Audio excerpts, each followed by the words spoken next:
Gran, said Peter as his grandmother was tucking him up in bed, do you believe in ghosts?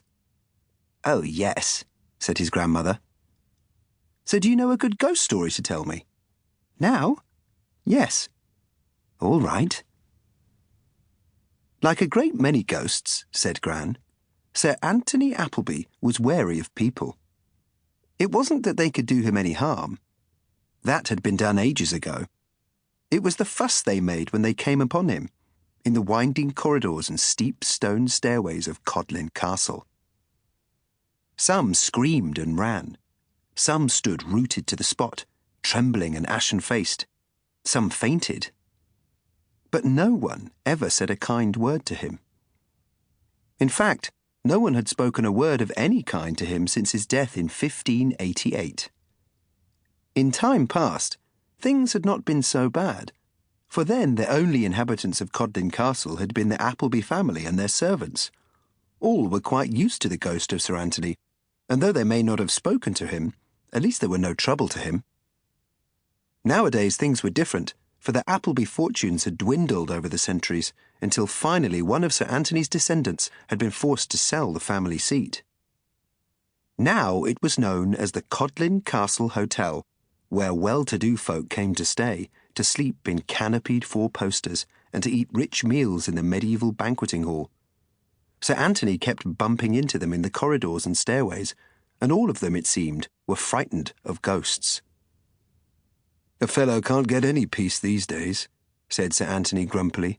Like all ghosts, he talked to himself a great deal. One look at me and they lose their heads.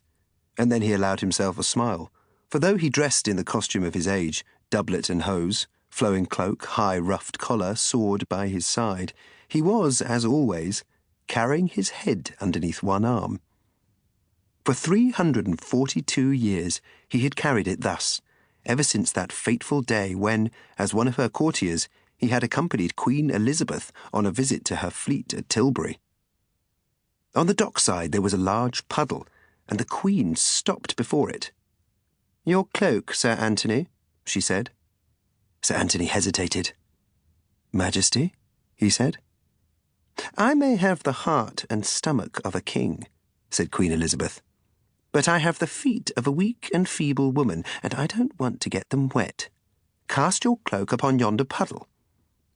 "But, Your Majesty," said Sir Anthony Appleby, "it's a brand-new cloak, and it will get all muddy." At which the Queen ordered that he be taken straight away to the Tower of London and there beheaded, while Sir Walter Raleigh hastily threw down his own cloak. The years and indeed the centuries slipped by. One sultry summer's night in 1930, the stable clock was striking 12 as the ghost made his way along a stone-flagged passageway in the west wing, his head tucked underneath his left arm. This was how he usually carried it, to leave his sword arm free, though sometimes he changed sides, for the head was quite heavy. Once, a couple of 100 years ago, he had tried balancing it on top of his neck just for fun, but this had not been a success. A serving wench had come upon him suddenly in the castle kitchens, making him jump so that the head fell off and rolled along the floor, at which the wretched girl, a newcomer, had died of fright.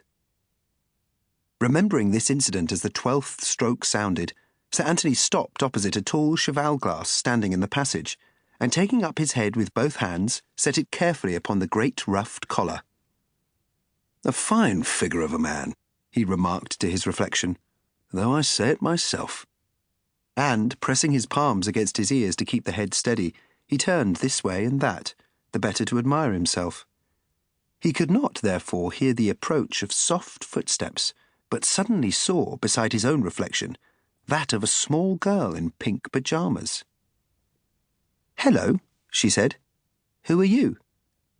So startled was Sir Anthony that he almost dropped his head.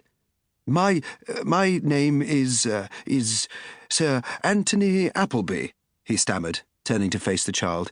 "And who, pray, are you, young miss?" "I'm Biffy," said the small girl. "It's short for Elizabeth." That name again, thought Sir Anthony. But at least someone's spoken to me at last. "Why aren't you in bed?" he said. "Too hot," said Biffy. "I couldn't sleep. Why aren't you?" "Oh, I never sleep," said Sir